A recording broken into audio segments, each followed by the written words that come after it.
टूनी चिड़िया अपनी बेटी टुनटुनी के साथ रहती थी। कुछ दिनों पहले ही टूनी ने अपने खेत में आम का एक छोटा सा पौधा लगाया था। माँ, आपको ये छोटा सा पौधा कहाँ से मिला? ये किस चीज का पौधा है माँ? टुनटुनी बेटा, जब मैं पहाड़ी के पार गई थी तो वहीं यह पौधा मुझे नजर आया। यह एक आम का पौधा है। मैंने सोचा जब यह बड़ा होकर फल देने लगेगा तब मैं उसे बेचा करूंगी। हमारी कमाई भी हो जाएगी और हमें भोजन भी मिल जाएगा। और बेटा, तुम्हें आम बहुत पसंद है ना? हाँ माँ, अब तो मुझसे इंतजार भी नहीं हो रहा है। ये पेड़ फल देगा और कब मैं खाऊंगी। सब्र रख टुनटुनी बेटा, सब्र का फल मीठा होता है। एक दिन टूनी की पड़ोसन सुंदरी आती है। आओ आओ सुंदरी बहन, कैसे आना हुआ? और सब ठीक है ना? हाँ टूनी, सब ठीक है। वो ना, मेरे घर चीनी खत्म हो गई है और कालू जी को चाय पीनी है। क्या तुम मुझे थोड़ी सी चीनी दे सकती हो? हाँ क्यों नहीं सुंदरी बहन, मैं अभी लेकर आती हूँ। सुंदरी की नजर उस छोटे से आम के पौधे पर जाती है। अरे, इस टूनी को ये आम का पौधा कहाँ से मिल गया? पूरे जंगल में एक भी आम का पेड़ नहीं है। इस टूनी के पास कहाँ से आ गया? मैं इसे उखाड़ कर अपने घर ले जाती हूँ। सुंदरी कभी पौधे को उखाड़ने ही वाली होती है कि तभी टूनी आ जाती है। सुंदरी बहन, ये लीजिए चीनी। अरे, आप उस पौधे के पास क्या कर रही हैं? कुछ नहीं टूनी, मैं तो देख रही थी ये क्या का पौधा है। ये आम का पौधा तुम्हें कहाँ से मिला? सुंदरी बहन, परसों मैं पहाड़ के उस पार गई थी, वहीं मुझे ये आम का पौधा मिला। चलो ठीक है, अब मैं चलती हूँ। जब कालू जी चीनी लाएंगे तब मैं तुम्हें लौटा दूंगी। कोई बात नहीं सुंदरी बहन, आप जल्दी जाइए, नहीं तो कालू जी आप पर गुस्सा होने लगेंगे। सुंदरी कभी घर जाती है। कालू, तुम्हें पता है उस टूनी चिड़िया ने पहाड़ी की उस पार से आम का पौधा लगाया है। जब वो पौधा बड़ा हो जाएगा तब उसमें फल लगेंगे, फिर टूनी को बहुत फायदा होगा। हाँ, ये बात तो तुमने बहुत सही कहा, लेकिन हम कर भी क्या सकते हैं? पहाड़ी के उस पार मनुष्यों का इलाका है। मैं तो नहीं जाऊंगा, तुम्हें जाना है तो जाओ। अरे, तुमने मुझे पागल समझ रखा है क्या? हमें पहाड़ी के उस पार जाने की जरूरत ही क्या है? आप एकदम लल्लू हो कालू जी। सुंदरी, मैं तुम्हारा पति हूँ, समझी? ज्यादा जबान मत चलाओ। अरे, आप तो बुरा मान गए। अच्छा सॉरी, माफ कर दो बाबा, गलती हो गई मुझसे। ठीक है, आगे बोलो, क्या करना है? मैं सोच रही थी क्यों ना हम टूनी का आम का पौधा को ही चुरा लें। हाँ, तुमने सही कहा। मैं तुम्हें डरपोक लगता हूँ ना। आज रात मैं टूनी के घर जाऊंगा और वो पौधा लेकर आऊंगा। रात हो जाती है, टूनी और टुनटुनी खा पी कर सो जाते हैं। तभी कालू कौवा आता है और उस आम के पौधे को उखाड़ने लगता है। लेकिन वो आम का पौधा उखड़ना तो दूर, हिलता भी नहीं है। अरे, ये पौधा है या पत्थर? उखड़ना तो दूर, हिल भी नहीं रहा है। अगर मैं बिना लिए गया तो सुंदरी मेरा बहुत मजाक बनाएगी। कालू कौवा पौधे को उखाड़ने की बहुत कोशिश करता है, लेकिन पौधा उखड़ने का नाम ही नहीं लेता। हार मानकर कालू कौवा घर आ जाता है। कालू, तुम आ गए। तुमने पौधा अपने खेत में लगा दिया ना? नहीं सुंदरी, मुझे तो यह समझ नहीं आ रहा है कि वो छोटा सा पौधा उखड़ना तो दूर, हिला भी नहीं।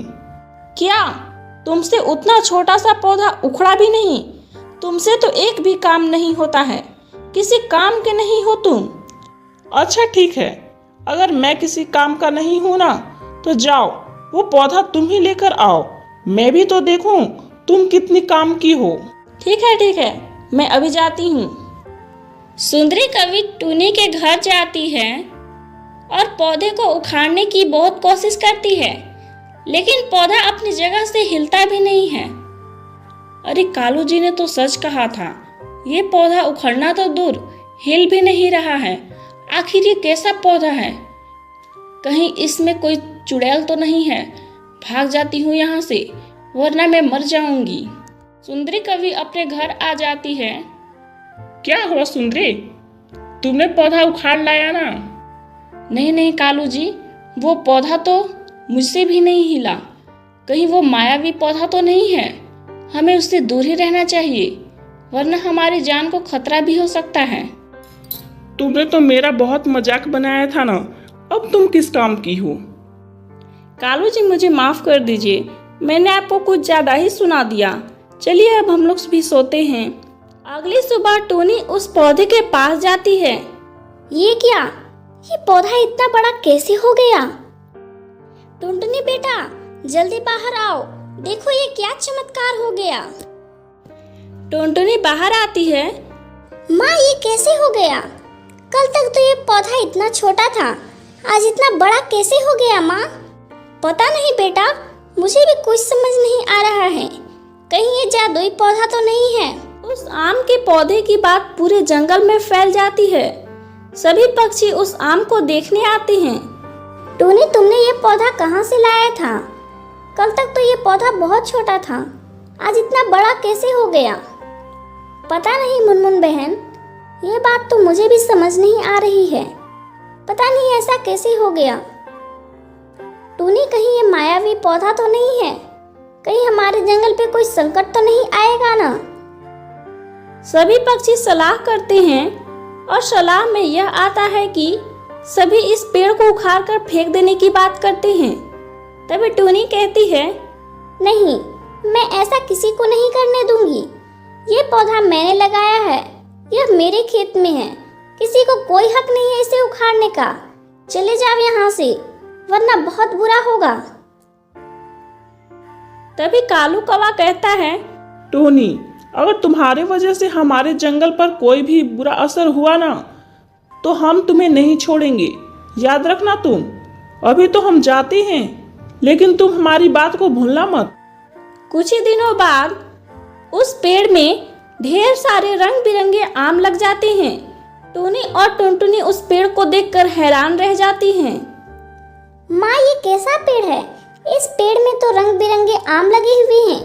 आज तक मैंने ऐसे आम कभी नहीं देखे। हाँ टुनटुनी बेटा, आज तक तो मैंने भी ऐसा आम नहीं देखा।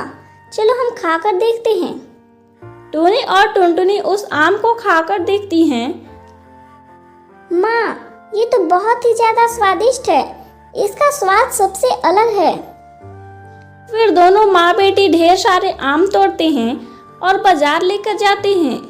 सभी उस आम को देखकर चौंक जाते हैं। उस दिन टोनी की बहुत अच्छी कमाई होती है। यह देखकर कालू कौवा और सुंदरी कवि के मन में लालच आ जाता है। उसी रात सुंदरी कवि और कालू कौवा उसी आम के पास जाते हैं और ढेर सारे आम तोड़ लेते हैं। अगली सुबह जब दोनों आम को बेचने जाते हैं तो देखते हैं कि आम की जगह तो ढेर सारे पत्थर हैं। कालू जी, ये क्या हो गया? हमने तो आम तोड़ा था ना, ये आम पत्थर कैसे बन गया? कालू कौवा और सुंदरी कवि डर जाते हैं और उस पत्थर को बहुत दूर फेंक देते हैं। इसी तरह टोनी और टुनटुनी उस आम को बेचकर ढेर सारे पैसे कमाते हैं। फिर दोनों का जीवन बहुत अच्छे से चलने लगता है।